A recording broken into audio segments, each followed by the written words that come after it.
ইকরা কিতাব আল্লাহ, জেনে নিন কোরআন শেখার সহজ উপায়। আলহামদুলিল্লাহ রব্বিল আলমিন ওসসালাতু ওয়াসসালামু আলা রসুলিহিল করিম ও আলা আলিহি ও আসহাবিহি আজমাইন। সারা বিশ্বময় দূরে কাছে যে যেখানে রয়েছেন, কোরআন শিক্ষার অনন্য আয়োজন, কোরআন শেখার সহজ উপায়, প্যানভিশন টিভি এর এই বরকতময় আয়োজনে সকলকে আন্তরিক মোবারকবাদ জানাচ্ছি। যুক্ত অক্ষর শিক্ষার আরও একটি ধাপ অতিক্রম করতে যাচ্ছি, আর এই ধাপটি এতই গুরুত্বপূর্ণ, আপনাকে কোরআনের একেবারেই কাছে যাওয়ার জন্য যেন একটি সোপান তৈরি করে দেয়া হয়েছে।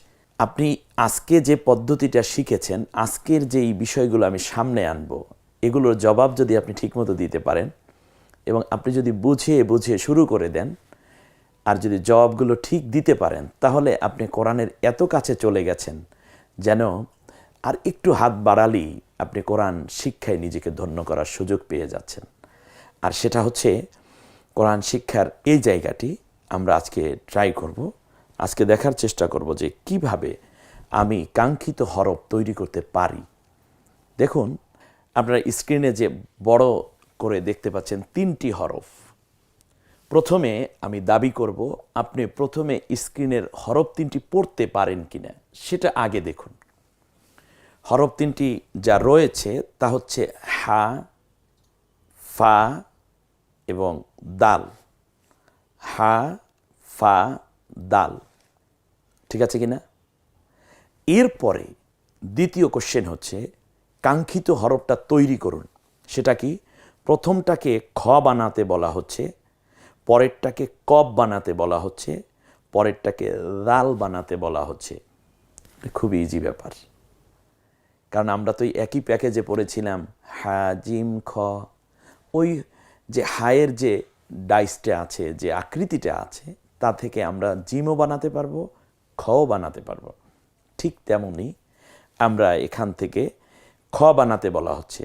একটু চিন্তা করুন তো, কোন জায়গায় এই আকৃতিটার কোন জায়গায় নুক্তা দিলে এবং কয়টা নুক্তা দিলে খ হবে? প্রশ্ন দুটো, কোথায় নুক্তাটা দিবেন? অর্থাৎ নুক্তা কখনো হয়তো নিচে দিতে হবে হরফটার, কখনো হরফের উপরে নুক্তা দিতে হয়।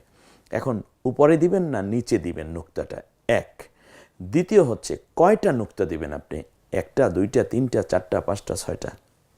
3টার উপরে তো নুক্তাই নেই। আলহামদুলিল্লাহ, আসুন এখন আমরা সোজা পড়াটাই ঢুকে পড়ি যে খ বানাতে হলে কোথায় নুক্তা দিতে হবে? নিঃসন্দেহে উপরে। এবং কয়টা? একটা। দেখুন তো, উত্তরটাই। পরেরটা কব বানাতে বলা হচ্ছে। কব বানান। আপনি দেখুন, স্ক্রিনে দেখুন সুন্দর করে কেমনে একের পর এক হরফ তৈরি হচ্ছে, কাঙ্ক্ষিত হরফ। জাল বানানো, দেখুন আপনি, জাল। জাল বানাতে হলে কি করতে হবে? জাল বানাতে হলে কি করতে হবে? ইতিমধ্যে অবশ্যই আপনি ব্রেন সেট আপ হয়ে গেছে আপনার অলরেডি। সেটা হচ্ছে আমাকে উপরে একটা নুক্তা দিতে হবে। এরকমই যারা চিন্তা করেছেন এবং এরকমই যারা করেছেন, তারা 100তে 100 সাকসেসফুল। আলহামদুলিল্লাহ, জাযাকুমুল্লাহ। এখন একটু চিন্তা করি, পরের হরফ আছে 3টি। এই 3টি হরফকে আমরা আরও 3টি হরফ বানাতে পারব। প্রথম 3টি কি আছে সেটা আপনি একটু পড়ুন। প্রথম আছে সিন, তারপর হা, তারপর র। এই 3টি হরফ আছে এখানে মওজুদ। এখানে আমি বানাতে বলছি, সিনটাকে শিন বানান। কয়টা নুক্তা দিতে হবে? নিঃসন্দেহে 3টি নুক্তা আপনারা চিন্তা করেছেন। কোথায় দেব? 3টি নুক্তা। সিনের উপরে 3 নুক্তা দিলে শিন হয়ে যায়। পরেরটা জিম, পরেরটা ঝা। এবার বানান তো দেখি সুন্দর করে। স্ক্রিনে চমৎকার করে বেশি উঠেছে। এবার আপনি আপনার মতো করে নুক্তাগুলো দেওয়ার চেষ্টা করুন। শিন, জিম, ঝা, ব্যাস। তাহলে হয়ে গেল। এভাবেই তো, মাশাআল্লাহ, এভাবে যারা পেরেছেন তাদের জন্য অনেক মোবারকবাদ। আর যারা চেষ্টা করছেন না তাদের জন্য দোয়া, যেন আপনি পারেন। আর না পারার কোনো কারণ আপাতত নেই। আমার অনেক ক্লাসে আমি দেখেছি অনেক অন্য ধর্মাবলম্বী স্টুডেন্ট থাকেন, খুব আগ্রহ ভরে তারা কোরআনটা শেখার জন্য নিজেকে উদ্বুদ্ধ করেছেন এবং এত সুন্দর আনসার করে তারা, এবং এত বেশি তারা আগ্রহ করে ভরে কোরআনটা শিখে নেন, যে মনে হয় যেন তাদের জীবনের সবচেয়ে বড় প্রাপ্তিটি তারা এখান থেকে লুফে নিচ্ছে। আর আমার এই পদ্ধতিটার মধ্যে ঝরে পড়ার কোনো সিস্টেম নাই। এবার আপনি পরের হরফ শব্দগুলো আবার দেখুন, পরের শব্দটি আবার দেখুন, যেখানে কয়েকটা হরফ একত্রিত করা হয়েছে, অক্ষর রয়েছে এখানে। প্রথমটা হলো সদ, পরেরটা হচ্ছে মিম, পরেরটা কিছুই এখনো হয়নি, পরেরটা আইন, পরেরটা এখনো কিছু হয়নি, এখন বানাতে হবে। সোয়াদ এবং মিম এখানে পড়ার মতো এবং আইনটা পড়ার মতো, বাকি হরফগুলো এখানে তৈরি করতে হবে নুক্তা দিয়ে। আসুন দেখি, প্রথমটাকে দদ বানাতে হবে। এখানে সদ আছে, দদ বানাতে হলে কি করতে হবে? উপরে একটা নুক্তা দিতে হবে। তারপরেরটা মিম, মিমটা নিয়ে আমরা কোনো প্রশ্ন করি নেই। পরেরটা কি ইয়া বানাতে হচ্ছে, তাহলে ইয়া বানানোর যে দুটো নুক্তা অলরেডি স্ক্রিনে দেখুন চলে এসেছে। আচ্ছা, এখানে রেখে যদি আমি একটু সরিয়ে নিলাম নুক্তা দুইটা, আমি যদি বলি যে এখানে বা বানাতে হবে, তাহলে কি করবেন? নিচে একটা নুক্তা দেবেন নিঃসন্দেহে। যদি বলি না, আমি এটাকে নুন বানাতে চাই, তাহলে কি করতেন? উপরে একটা নুক্তা দিতেন। যদি বলি এখানে তা বানাতে চাই, তাহলে আপনি ঠিক ওই জায়গাটিতে উপরে যে একটা ছোট্ট মাত্র স্পেস আছে দাগ দেয়া, এখানে আপনি দুইটা নুক্তা দিবেন। আর যদি বলি সা বানান, তাহলে কয়টা নুক্তা দিতেন? তিনটা নুক্তা দিতেন। এ হচ্ছে একটা মাত্র একটু ব্রেইন খাটানোর বিষয়। তো যাই হোক, আজকে আমরা ইয়া বানাতে বলছি, প্র্যাকটিক্যালি এটা হয়ে গেছে। আমরা এখানে আইন আছে, কালো মাথা আইন, আইনটাকে গয়ন বানানো যায়, আর কোনো হরফ বানানোও যাবে না। আইন এবং গয়ন এর দুইটার বাইরে অন্য কোনো হরফ এখান থেকে বানানো যায় না। গয়ন বানাতে হলে উপরে এক নুক্তা দিতে হবে, ফা বানাতে হলে কি করতে হবে? উপরে একটা নুক্তা দিতে হবে। আমি যদি আবার এই নুক্তাটাকে সরিয়ে বলি যে আপনি এটাকে কফ বানান, তাহলে আপনি কি করতেন? এখানে দুটো নুক্তা দিতেন, একটা তো আছে, আর একটা নুক্তা যোগ করে দিলেই এখানে কফ হয়ে যেত। তারপরে যে হরফটা আমরা, যে শব্দটা চলে এসছে, এখানে আমরা মোট আপনাকে 5টা হরফ বানানোর জন্য বলা হয়েছে। প্রথমটাকে তা বানান, স্ক্রিনে দেখুন কি চমৎকার করে চলে এসেছে। আপনার হাতটাকে আল্লাহর কোরআন লেখার কাজে ব্যবহৃত করুন, বাস আলহামদুলিল্লাহ, এটাকে আমরা তা বানালাম। পরেরটাকে কপ বানাতে বলা হচ্ছে, নিঃসন্দেহে কয়টা নুক্তা দিতে হবে? দুইটা নুক্তা দিলাম, কফ হয়ে গেল। তারপরেরটাকে নুন বানান, কি চমৎকার দেখুন স্ক্রিনে, নুন বানাতে বলার সাথে সাথে একটি নুক্তা আপনার যোগ করতে হচ্ছে, নুন। তারপরেরটাকে যদি বা বানাতে বলা হয়েছে, ইজিলি কি করতে হবে? নুক্তা দিতে হবে। কোথায়? নিচে। কয় নুক্তা? এক নুক্তা। দেখুন একটু, ভুল করে আপনি যদি এই নুক্তাটা উপরে দিয়ে বসতেন, তাহলে কিন্তু এটা নুন হয়ে যেত, একটা হরফ হইতো, কিন্তু কাঙ্ক্ষিতটা হতো না। পরেরটা গয়ন বানান, উপরে এক নুক্তা, মাশাআল্লাহ। তারপরে আরও একটি শব্দ আমাদের সামনে চলে এসেছে। এখানে আমরা দুইটা হরফ বানাতে বলেছি, কিন্তু এখানে আমি আরও দুইটা হরফের প্রশ্ন করতে পারি আপনাকে। বলুন, একেবারে প্রথমে যে হরফটা আছে সেটার নাম কি, এবং শেষে যেটা আছে সেটারই বা নাম কি? প্রথমটার নাম হলো লাম, শেষেরটার নাম হলো ওয়াও। এখন মাঝখানে বা সা এবং বা বানাতে বলা হয়েছে। সা বানাতে হলে 3টা নুক্তা দিতে হবে, 2টা অক্ষরের উপরই 3টা করে নুক্তা, একটা হলো সা আর একটা হলো শিন। আর এখানে বলা হচ্ছে বা বানাতে, নিচে একটা নুক্তা। কাঙ্ক্ষিত জবাব আশা করছি সকলে একের পর এক দিয়ে যাচ্ছেন, মাশাআল্লাহ। এরপরে আবার আমরা এখানে 4টা হরফ নিয়ে প্রশ্ন করেছি। আসুন, এখানে 5টা হরফ মোট দেওয়া আছে। একেবারে শেষেরটার নাম ওয়াও, এটা তো বোঝাই যাচ্ছে। প্রথমটার নাম ত, তটাকে জ বানাতে বলা হয়েছে। কি করলে হবে? তোয়ার নিচে কয় নুক্তা দিলে জ হবে? কি বিব্রত হয়েছেন? নিচে তো না, তোয়ার নিচে নুক্তা থাকে না, তোয়ার উপরে এক নুক্তা দিলে জ হবে। চমৎকার। ফা, এটাকে ফা বানাতে হলে কি করতে হবে? উপরে একটা নুক্তা দিতে হবে, একটা নুক্তা আমরা দিয়ে দেখাচ্ছি, চমৎকার। এরপর তা বানাতে হলে বলুন তো দেখি, এখানে কয়টা নুক্তা দিলে তা হবে? 2টো। সেটা কোথায়? উপরে। উপরে 2 নুক্তা দিলে এখানে তা হয়ে গেল। এই যে দেখুন, আর এই 2 নুক্তা যদি আমরা নিচে দিতাম, তাহলে কি হতো? ইয়া হতো। পরেরটা কি ইয়া বানাতে বলা হয়েছে, কারণ তা এবং ইয়ার মধ্যে অনেক সময় শিক্ষার্থীরা কনফিউজড হয়, এবং তাকে ইয়া পড়ে, ইয়াকে তা বলে। এই জন্য খুব পাশাপাশি এনে দেখানোর চেষ্টা করা হয়েছে। তাই তায়ের নুক্তা থাকে উপরে 2 নুক্তা, আর ইয়ার নুক্তা থাকে নিচে 2 নুক্তা। এরপরে আবার বাংলায় হরফের নাম লিখুন। এতক্ষণ তো আপনি হরফ তৈরি করেছেন, আকৃতি দেয়া ছিল, ওইটার চেয়ে এই কাজটা একটু কঠিন যদিও, কিন্তু আপনার জন্য কঠিন হবে না। আর যখন কঠিন হয়ে যাবে তখন বলবেন রব্বি জিদনি ইলমা, রব্বি ইয়াসসির ওয়ালা তুআসসির ওয়াতাম্মিম বিল খায়র। খুব চমৎকার। এই কথাগুলো বললে খুব চমৎকার করে আপনার উপরে আল্লাহ রাব্বুল আলামিনের সহজ পদ্ধতিটা আপনি আবিষ্কার করতে পারবেন এবং সহজ হয়ে যাবে আপনার জন্য। প্রথম হরফটা হলো লাম, এটা তো বুঝতে পেরেছেন, লাম, পরেরটা হা, পরেরটা বা, হ্যাঁ, লাহাব, লাম হা বা, ব্যাস।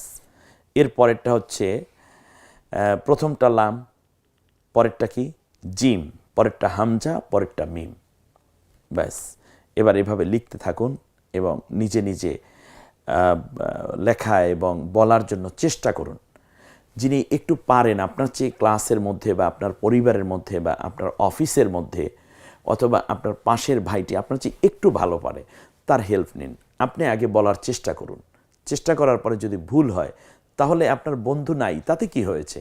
আমিই তো আপনার পরবর্তীতে কণ্ঠে আপনি পাচ্ছেন, স্ক্রিনে আপনি পাচ্ছেন। এই বন্ধু পাবেন না, ওস্তাদ সবসময় পাবেন না, এজন্য আপনি হারিয়ে গিয়েছেন। সেই জায়গা থেকে উদ্ধার করার জন্যই তো আমাদের এই আয়োজন। অতএব আপনি আজকে আর হারাবেন না। কোরআনের মধ্যে আপনি নিজেকে দারুণভাবে উজাড় করে বিলীন করে দেন, দেখবেন আপনি জীবনে নতুন এক অবগাহন হয়েছেন আল্লাহ রাব্বুল আলামিনের রহমতের মধ্যে। এটা আপনি নিজে নিজে আঁচ করতে পারবেন। লাম, পরেরটা হলো জিম, পরেরটা কি হবে হামজা। দেখেছেন হামজা কিন্তু কারোর সাথে মিশে না, সেই একেবারে কিছু কিছু লোক আছে না সমাজের মধ্যে কারোর সাথে মিশে না, ওরে বাবা রে বাবা, ঠিক সেরকম যেন হামজা, অস্পর্শ হওয়া এক লোক, অস্পর্শার মতো। এরপরটা হলো হামজা, পরেরটা মিম, মাশাআল্লাহ। এরপরে হচ্ছে এখানে 4টা হরফ আছে, আমরা এগুলোকে লিখে ফেলি। আইন, পরেরটার নাম শিন, পরেরটা ত, পরেরটা দাল।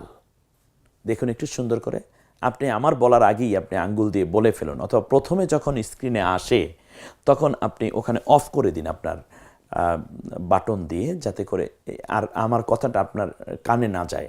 তার আগেই আপনি নিজে নিজে একবার বলার চেষ্টা করুন। তারপরে আপনি যা বলেছেন সেটা সত্য কিনা, মানে সঠিক হয়েছে কিনা, সেটার জন্য আপনি আমারটা শুনুন এবং স্ক্রিনে নতুন করে যে লেখাগুলো উঠে আসলো এগুলো আপনি আবার সুন্দর করে দেখুন। অর্থাৎ আপনি নিজেই টিচার, নিজেই ছাত্র, এরকম একটা অবস্থা যেন আমাদের এই পদ্ধতির মধ্যে।